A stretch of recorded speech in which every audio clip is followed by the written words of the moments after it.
Hello, everyone. Welcome to Stephanie's MarshStream. I'm Stephanie Weisman, Artistic Director and founder of the Marsh and now MarshStream. And I am so glad you are watching this show tonight. We have special guest Lynne Kaufman with Nancy Madden performing a performance excerpt of Exposing Margaret Mead. So let's welcome Miss Lynne Kaufman. How are you, Lynne? I'm great, Stephanie. How are you? I'm good, good, good. Warm night, huh? Yeah, sunshine. Sunshine. So tell me a little bit about yourself, but let me first, so you've done a lot of plays, but now you're doing solo performance. Tell me a little bit about your plays, and then tell me how and why you made this transition to solo performance. Yes. Personal and sort of professional reasons. I'd always done ensemble plays. In fact, I thought that's what all plays were, multi-character. And then I was finding, after writing like 20 plays or something, that my dialogue was becoming more and more truncated. It was as if condensed, as if I were sending telegrams. I had somehow gotten away from that sense of a real monologue or flow or allowing a character to really take some space. And I figured, well, the only way that I can really force myself to do this is to write a solo play, because it'll only be one character. There isn't anybody else. And I was very drawn to the character of Randos. And this, I don't even know when this was, 6 years ago, something like this, when it started. And the professional thing was that I wanted to see my plays done quickly. You know, I didn't want to wait. I guess if you're David Mamet or whatever, people are knocking at your door, give me the play just as you finish. But for most of us, it's tough to get an original play on. Rep theaters take a long time. And I was eager to actually hear it. And then I realized there's the Marsh. And they are producing, you guys are actually producing often. And I knew that what I was offering was something that was unusual for you, because all your performers, or most of them, write their own material, and they're largely about their own lives, their own experience. And I was writing about someone else's life connected to my own. I mean, and we can talk about that. Why do I pick these particular characters? But it was someone else's life, and someone else was going to perform it. And I have to ask you this, Stephanie, it was such a leap of faith, to take acid test, because you hadn't really done anything like that. Yeah, well, you got to keep doing new things, just like MarshStream. You got to keep opening your heart and soul to let things come as they evolve organically from the ground beneath you, or the marsh beneath you. Yeah, well, that you certainly do. Provide opportunities, and you are tuned in to local performers. I mean, it's a real welcome mat, open arms for local performers. And so you don't need the kind of imprimatur from New York or London, critics, so that a play comes to you with all the accolades. It doesn't have to. You take risks, and we did it. And it was a great experience all around. And you know the story about Randos. He passed away very recently, within the last year or so, but very shortly after we did the performance, David Keith, my actor, and I were invited to a retreat in Maui for Randos and his followers, his devotees, fans. And David did the show for about 300 people in a tent, and one of the audience was Randos. And his comment afterward, and David is so brave. Acting somebody, this sacred figure, and when he's looking right at you. And Ramdas's comment after was that he'd spent almost a lifetime trying to get rid of his ego. And now here was this play all about him, and he could feel the ego, coming up again. So it was a sensational experience for us, and it was so good. I wrote some others and brought them to the Marsh. Well, let's talk about how you pick the others, and let's talk a little bit about Ramdas. My dog is having. Where are you going, Stephanie? I'm not going in. I'm letting my dog. For some reason, she's crying and wants to go here and there. So sorry. Here I am back. Okay. I connected with Ramdas because of his stroke. He had a massive stroke at the age of 60. He was incredibly active, handsome, vital man. And then this massive stroke that put him in a wheelchair, gave him aphasia. It struck a whole side of him, and it totally changed his life, and it threatened his faith. And my own dear brother had been in an automobile accident at the age of 19 and became paraplegic because of that. And I knew what it was like through him to be in a wheelchair. And he too, he rose to the occasion. He went back to graduate school, he married, had a kid. I mean, he really championed his life.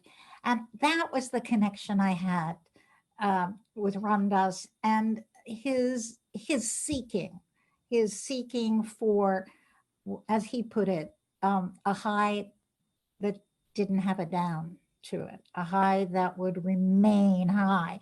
And after hundreds of doses of LSD, he decided that wasn't quite going to work, and then found his guru, and he was Richard Alpert, a rich boy from an old Jewish family. As he said, his brothers were lawyers and doctors in the family, and he was Tinkerbell. So he changed his entire life, changed his name, and became a major spiritual teacher. So that was what brought me to, and his sense of humor. The fact of the ability to laugh at himself, and the ability to understand about love and compassion. And it gave me a chance to live in his shoes. I mean, that really is the fun of it. Tell me what it's like to live in his shoes. Live in Randos. I felt so much nicer. I just felt, that kinder, and I kept reading all of his books, listening to his talks on video, and he infused us, and David the same way. He became a teacher for us. And when you're writing, and I think this is absolutely the same thing, you can talk to Nancy about it as an actress, you have to imbibe, you just have to become that character. And for the period of time, I became Ramdas, I became Sylvia Plath, I became Susan Sontag, I'm becoming Margaret Mead, and it's a rich experience. I mean, unless you believe in what is that, reincarnation, you only get one life, and by doing this, you get to live bring yourself to other people's lives. So in that case, will stick with Randos and then go on, but did it stick with you after you finished writing and supporting the development of the play? What things have stuck with you from Randos? What stuck for me is the expression fierce grace. And that's what turns it around for him. He's, as I say, after the stroke, he's incredibly disabled and life is very hard. And he turns against his faith, he turns against his guru. Why did you do this? And it's always when something bad happens, why me? And he gets this insight that it's a challenge and it's grace, and to be able to rise to that. So to see the difference between the external event and your internal strength. And he has this gesture, David was fabulous in it, is the deformed hand on the side that doesn't work, and then the hand that works. And he says, and it's grace, that he's been given this challenge and insight, and he calls it fierce, fierce grace. He would not have chosen this. He wanted to continue to play golf and surf and go to parties, but it didn't happen that way. And so yes, the sense of this is what is. Now, what are you going to do with it? You're right. Wonderful. And it was such a wonderful play. We did it first in Berkeley, right? Right in the very beginning. Yes. And then we brought it to San Francisco, and it was very successful, Lynn. It was very successful at the Marsh. Okay. We brought it back. We brought it back. Yep. So what did you do at the Marsh after Randos? After Randos, I'll see if I get the order right. I think, was it Two Minds? Was it the two guys? That seems like a long time after. There was a big break between children. There was a big break. Yeah. Well, I'm not drawn to biographies. People give me suggestions. Why don't you write about this person when they had an interesting life? And they do and did. But unless it connects to a question that is deep for me, and just as Randos was, how do you keep your faith when a terrible thing has happened to you? And with the two guys, Kahneman and Tversky, I think that was the next one. At any rate, if the sequence is out, I know which plays got done. They wrote this brilliant book, Thinking Fast, Thinking Slow. But what drew me into it was this deep friendship, collaboration. They loved each other. When they lived in Israel, they were Israelis. They came to the United States and were in different universities. Kahneman, Tversky, just by his personality and whatever, got a lot more attention. And in Kahneman, although their work was equal, was not. And it rancored both of them. They lost the intimacy that they had, and they split up. This incredible, duo. And then, and this is true, I never really make things up. I'm truthful to the events. I might dramatize them, I might fictionalize it or move things around, but the events are true. And Tversky, at the age of maybe 60, developed a fatal brain tumor. And that was it. The two men came back together. And for the brief time that Tversky was still there, still alive, worked together. And that was true to me too. All these silly, petty arguments that we have, and with family, I read about it. Fortunately, our family's pretty functional, but people are just angry at each other. They lose this. I guess I'm looking for a lot of love. When I think about it, that's what Randos is about, was this ability to love. And these two guys so loved each other. And then the whatever was pulling them apart in the face of mortality, disappeared. So there was that. Sylvia Plath was, kind of we all grew up in that time. She was an icon, Sylvia. She was beautiful and she was a great poet, and she died young. She by her own hand, with leaving, 2 little children behind. And the idea of how am I going to tell this story just happened, because the idea of her coming, she came back to life in my play. And because people were defacing her tombstone. And she asks herself the question, am I famous because of how I died? Is that my notoriety? And would I do, and she asked herself, oh, we talked about this, would I do it again? That's a very thorny question about suicide. And you and I worked together on that one. My first draft, or the draft that we did in that first time, was too judgmental about it. And I dug deeper into it. Sylvia, if given the choice, that particular woman would come back, but not everybody would. And, so that, looking at that question,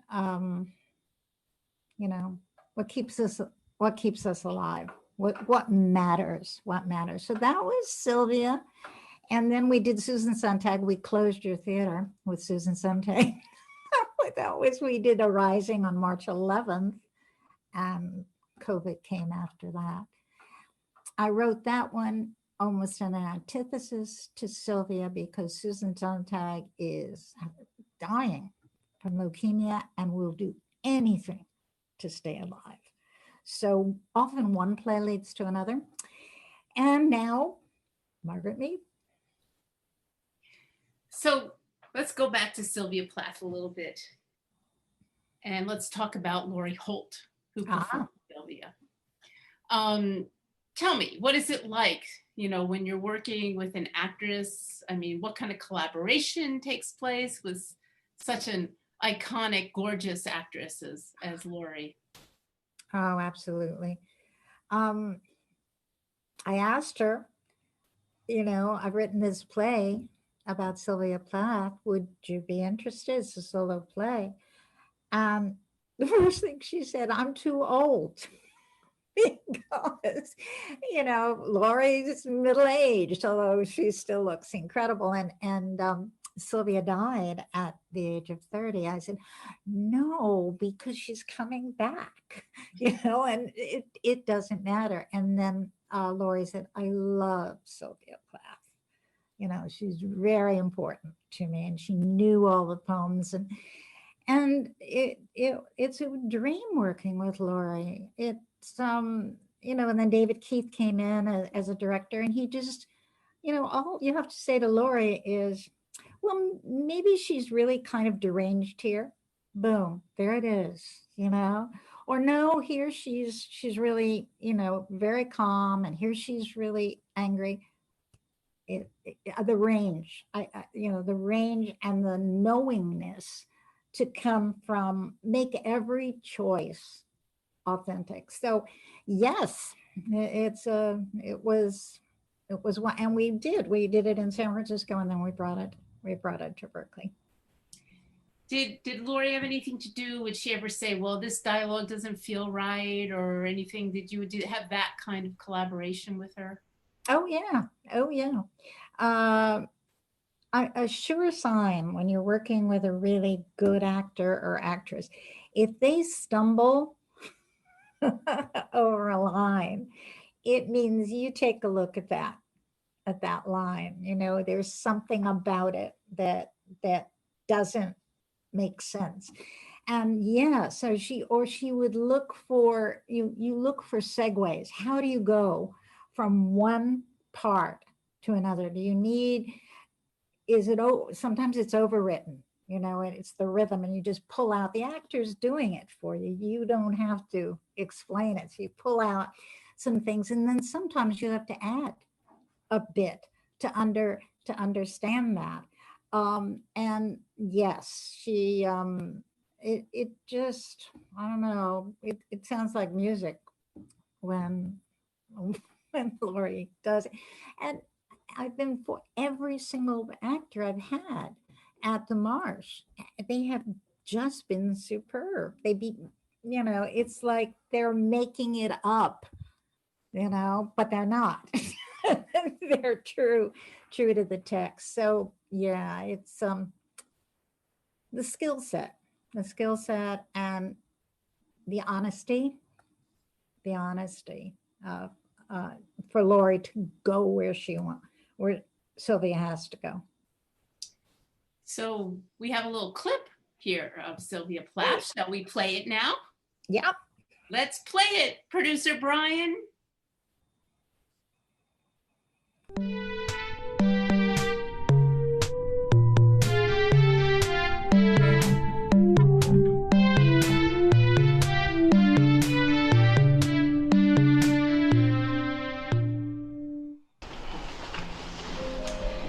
At the tender age of 30, after leaving mugs of milk and buttered bread for my 2 sleeping babies, I put my head in an oven and turned on the gas. Why did I do it? If given a second chance, would I do it again? And was it a good career move? I became the symbol for the repressed, educated woman, the poster girl for thwarted ambition. I am smitten. So brutal, animalistic, Laurentian. D.H. Lawrence, we both adore him. Passion is its own excuse. I can't say I wasn't warned. He had a reputation as a lady killer. I thought it was just figurative. Bruising, tumultuous love, like rolling together in a barrel over our own Niagara. And the letters he sends afterwards. The memories of exploring your naked body linger like brandy. I long to kiss, suck, lick, and bite you from head to heel. I am a bohemian.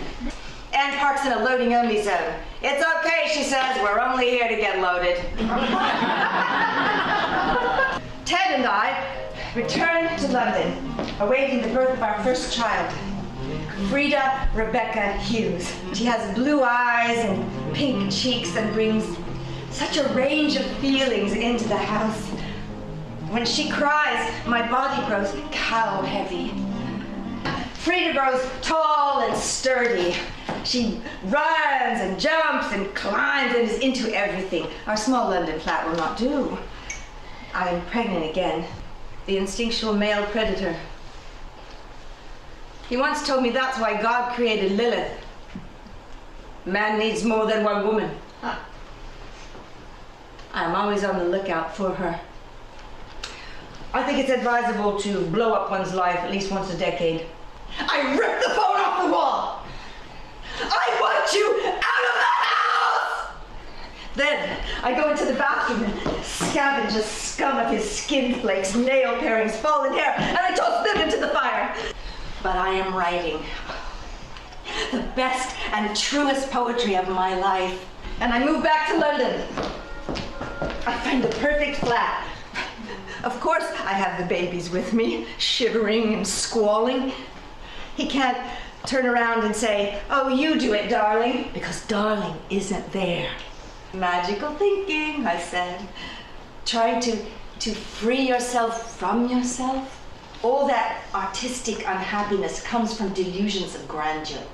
Don't demean the bloodshed of creativity. For the first time, I can see myself without a man.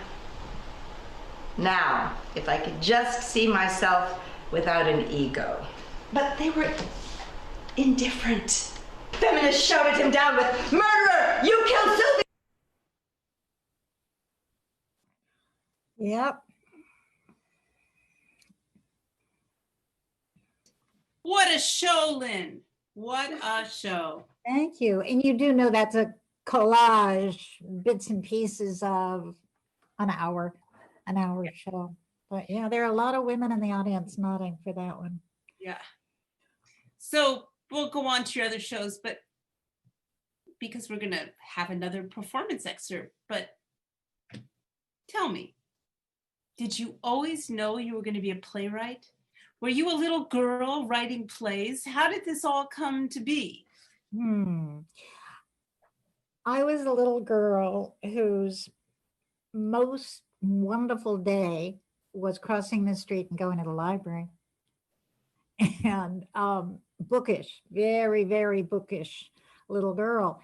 I took a master's degree from Columbia in dramatic literature, thinking I would teach it, not thinking that I would write a play.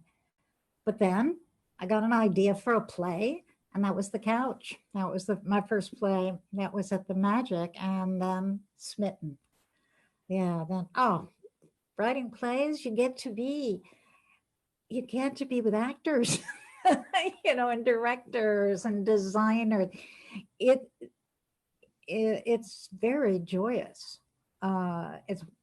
It's very collaborative compared to, because I wrote novels and I've also written lots of short stories. I love that. I'm working on a novel right now, but it is not the same as that kind of connection and doing it in front of a live audience. So yeah. So now I'm a playwright. So you write a lot, obviously, 20 plays, novels, short stories. What is your work ethic? Your work, you do a lot. You do it fast, it sounds like. What is do you write every day? How many hours? I try to get hooked on a project.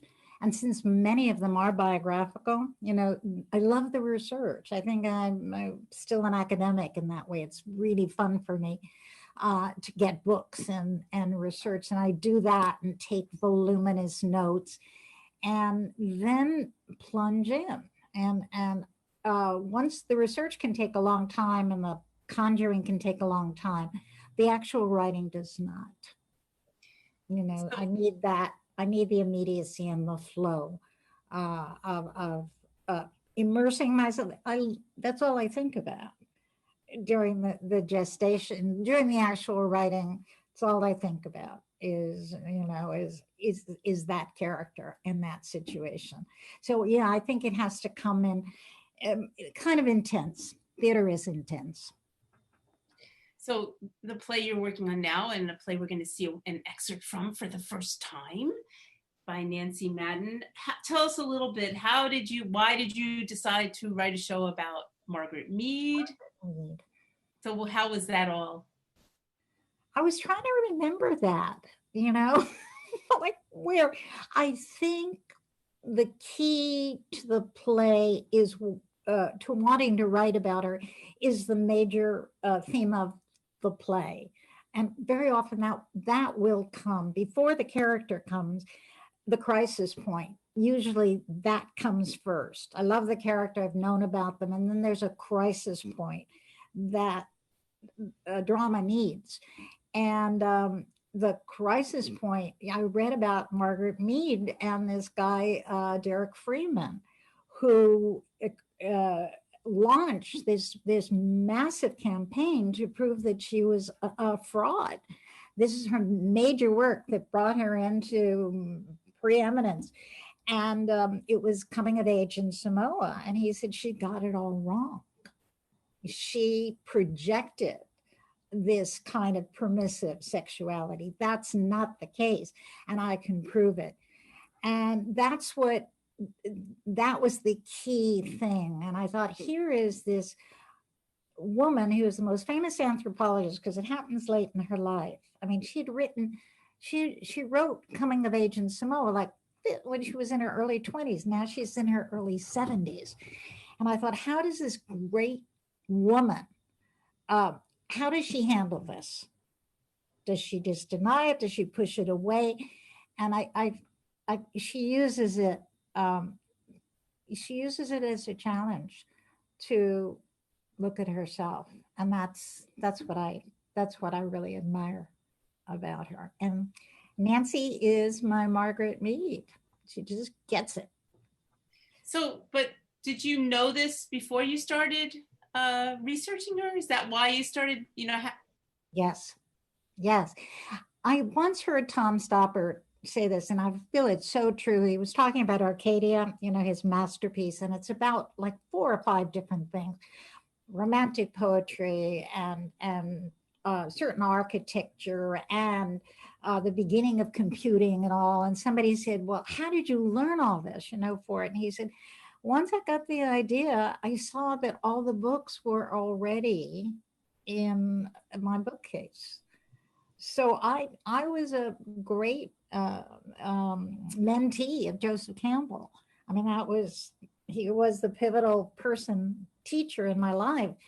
And he talked about indigenous cultures. So I've been thinking about that, since my 20s, and comparative culture. And I had read Ruth Benedict's book, Patterns of Culture, in college. So it's all these pieces that were just floating there. And then I read about the challenge of Freeman. And so there was a play there, because this was something that Margaret Mead had to deal with.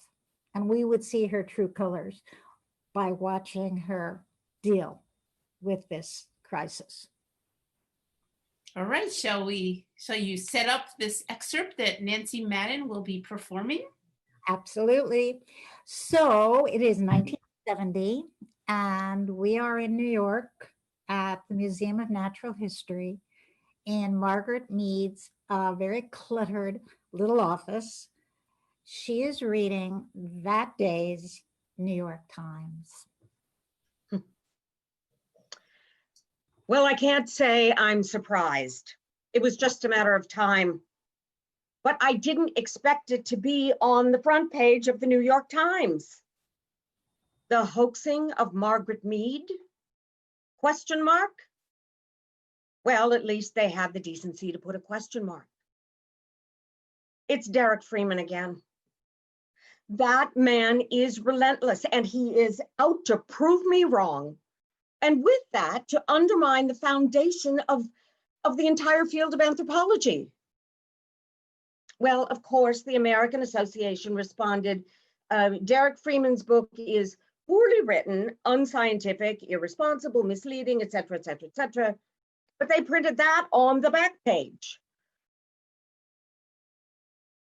I am going to have to issue my own rebuttal. I'm going to have to refute Freeman point by point and defend Coming of Age in Samoa, even though I wrote it nearly 50 years ago. I was 23 years old and I weighed 98 pounds. Well, now I'm considerably rounder. And the New York Times, Time magazine has decreed me to be the most famous anthropologist alive. Well, actually, there are really not that many of us. And I'm not an academic. I am a public intellectual. And so I spout my views on everything. And then there is sex. You want a controversy? Talk about sex. Freeman calls Coming of Age in Samoa a utopian fantasy, a subversive plot, a projection of my own dirty thoughts. So let's begin at the beginning, the scene of the crime. If you think Samoa seems exotic today, well, you can imagine what it was like back then. I was a freshly minted PhD student from Columbia University. I was a disciple of Franz Boas. Now, he was the father of cultural anthropology. Papa Franz, we called him. And I was filled with idealism. I was a woman with a mission. But how was I going to convince Papa Franz to recommend me for a research grant? Subtlety is not my strong suit. Papa Franz, I want to go to Polynesia. No, it's too far away. Well, no, that's the whole point. It will be authentic. It will be untouched. There are you thinking of? New Guinea. No, they're headhunters. Well, what about American Samoa? There's an American Navy base on Pango Pango and a mailboat that comes every 3 weeks. You want to live in Pango Pango? Well, no, but I can start there and get acclimated before I move further inland. No, you don't speak the language. Well, I've been learning it. Fa, mole mole, tatu nonofu, ina. Yeah, what does that mean? Well, it means, please sit down, and then what? Well, that's all I know. In English, I have come to study adolescent girls. For what reason? To compare them to American teenagers, to see if adolescent rebellion is innate, or if it's a result of cultural values. Nature versus nurture. That's just what you have been asking us to explore. So you will study the family structure, the kinship system, the education, and sex. Here in the States, thanks to the church, where you can barely talk about it. And lately, everyone is up in arms about the flappers, bobbing their hair and smoking and drinking and fooling around, getting pregnant. Girls are dropping out of school and they're winding up in the courts. So you think that this might not be so in Samoa? Well, I want a chance to find out. Maybe they know how to deal with it better than we do. Maybe I can learn something and I can bring it back to help American parents raise their children. Applied anthropology. To be of use, absolutely. Well, so just maybe I can find you a small grant for your materials, but the travel, it will be very costly.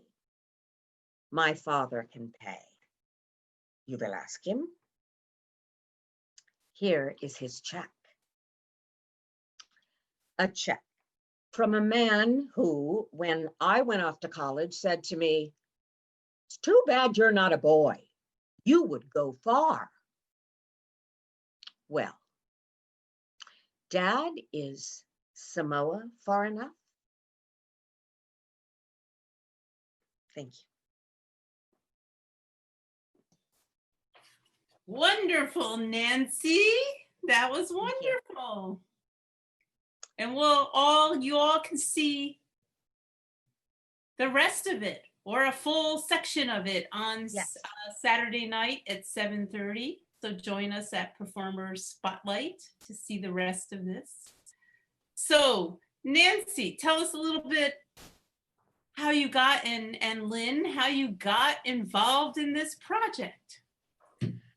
Well, I've done readings of lots of Lynne's plays over the years, and of course I've seen all of them that have been done in the Bay Area. And she called me about a month ago and said, "I have a new play. It's about Margaret Mead, and you know, it's only it's a first draft of a script, and would you like to read it at the Marsh?" And I said, of course I would. So This is the first time anybody's ever heard any of it. And we've been working for a couple of weeks on it, and it's just terrific. I love her. I love Lynne's work. It's just been, it's been terrific. So I'm really excited to be able to do more of it on Saturday night, because she's got a really nice piece. Thank you. Thanks, Nancy. What I wanted to say is what's perfect about Nancy, I was so pleased when she said yes, is the sense of humor. Because it could be read flat out, but Nancy gets the irony and her timing. I mean, she's done a lot of small plays, short plays that we've done it in Marin. She gets every laugh that I intend. And that's such a gift. So yeah. We talked about Laurie. Nancy has that same intelligence and range and heart. And it's a joy.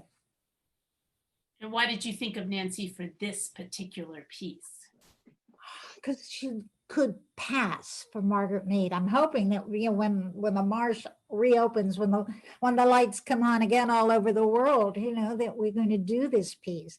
And Nancy's right.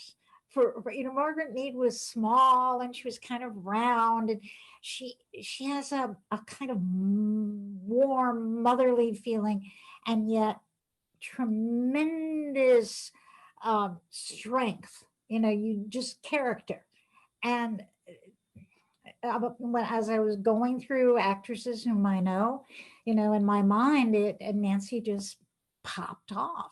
And, Margaret Mead walked, and we'll do this when we get a chance to really do a production, adopted for herself a cape, a kind of, indigenous person's cape that she wore, and she carried a stick with her, so she almost looked like a shaman. But what was funny is that she was little and round and very, very female at the same time.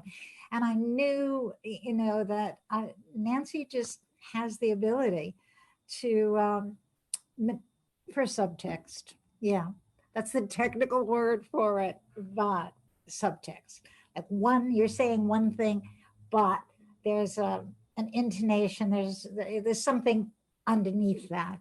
And just the way she delivered the line, well, is Samoa foreigner, that's that spunk for it. So yeah, and Nancy, you just get it. You always get my writing.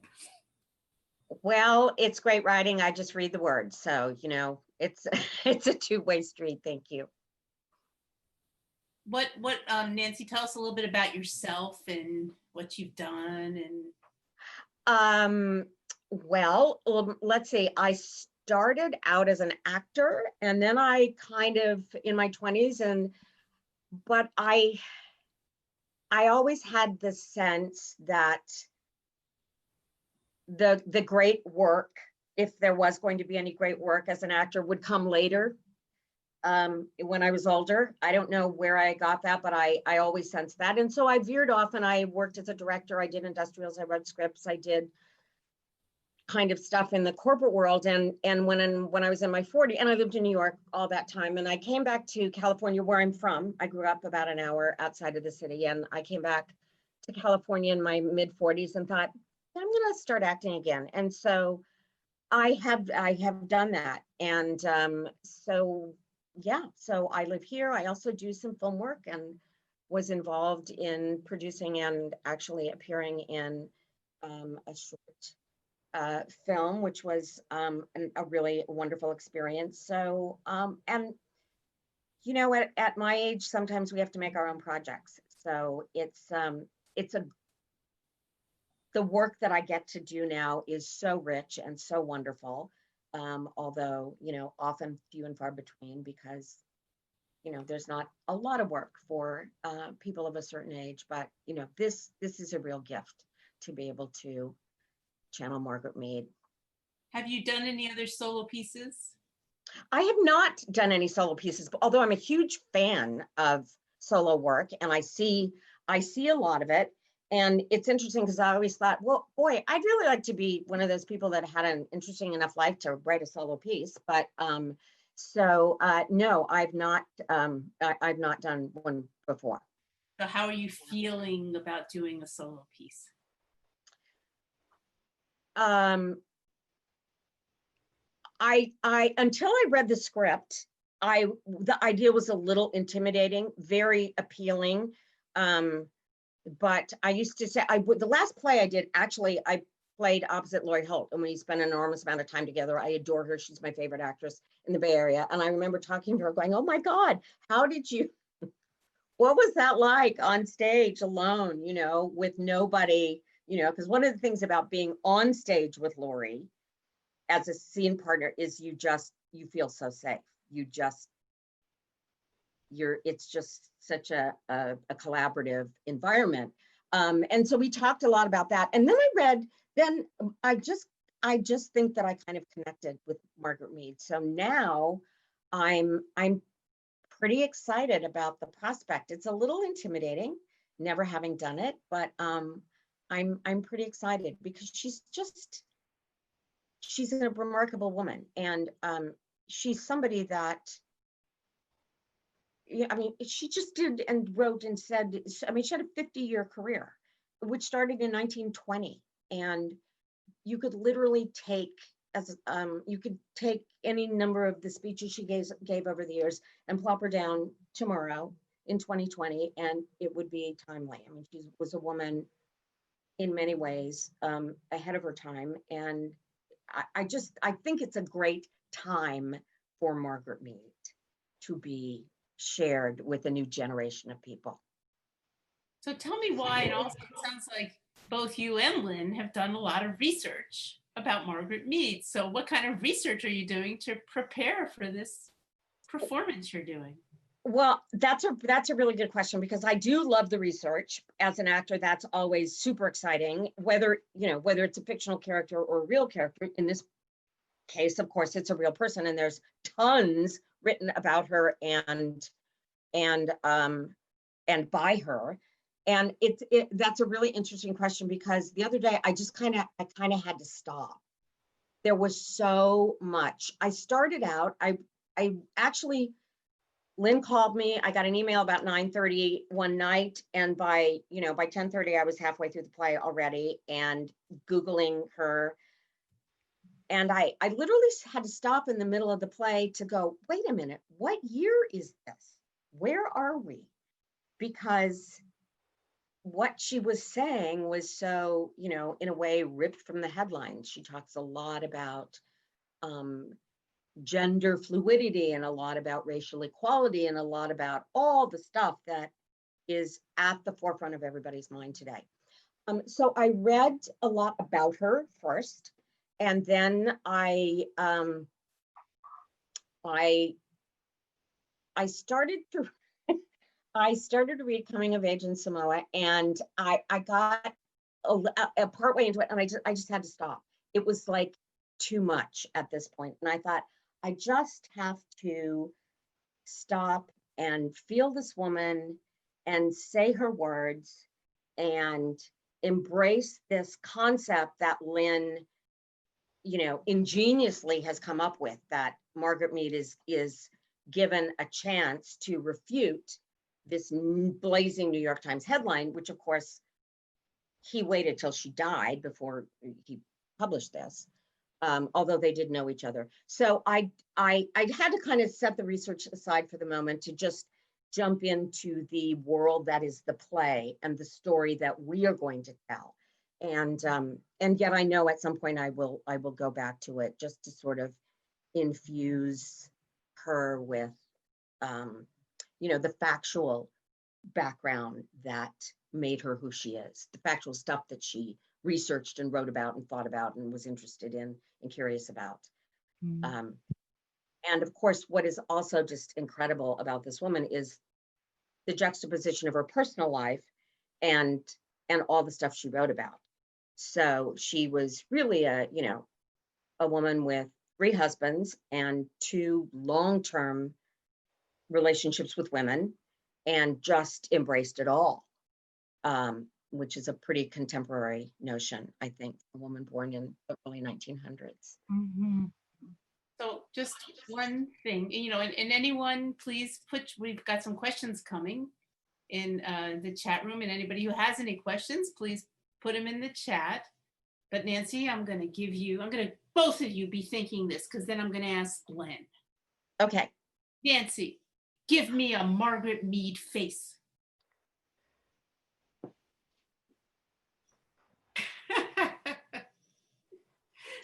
Now, Lynne, you give me your Margaret Mead face.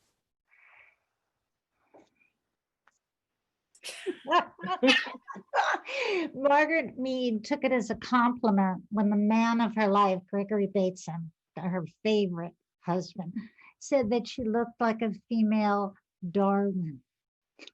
So Female now, what? A female. Darwin, the Oh, Darwin. Darwin. And she thought that was a wonderful compliment. But she, she was not a beauty, but man, she had anybody she wanted. She was a beauty mind. Yes. And she had tremendous curiosity and vitality. And yeah. And surprisingly, very sensual. We discovered that about her. Yeah, and and it didn't go away. One of the lines you'll see, Saturday is why. You think a grandmother can't be lusty? They can. It doesn't stop. And that's another reason. I think Nancy has this easy warmth and healthy sensuality. All those aspects, they're just who she is. And it comes forth in Margaret. What was it like for you to see it tonight for the first time, kind of live? Streamed. For you, Lynne. I love it. I love it.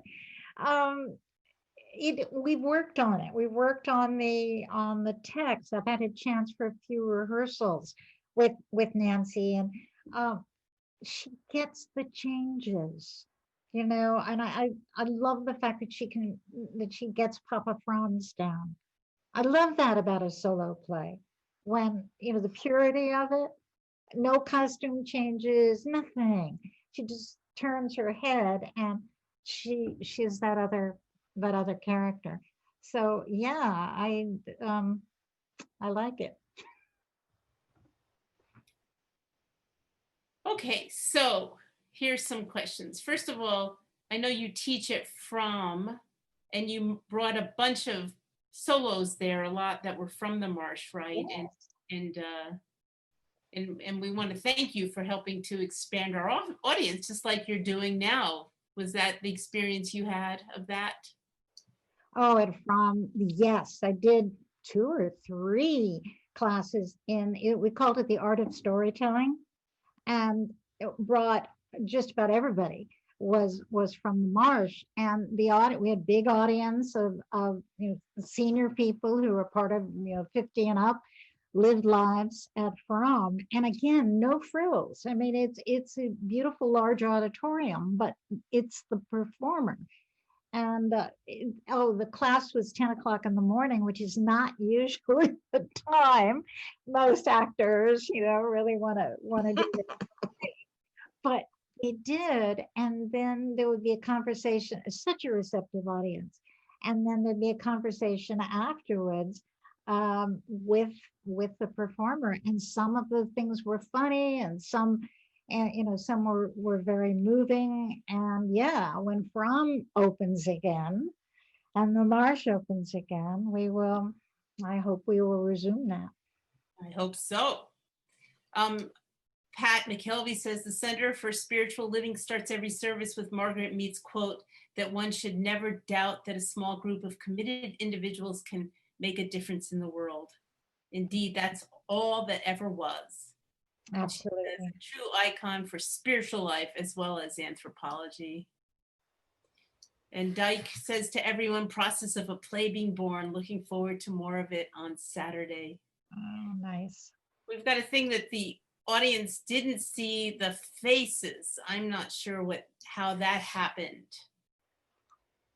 Does this mean, Brian, producer, does this mean that Lynne wasn't spotlighted when she made her Margaret Mead face? Is this the situation?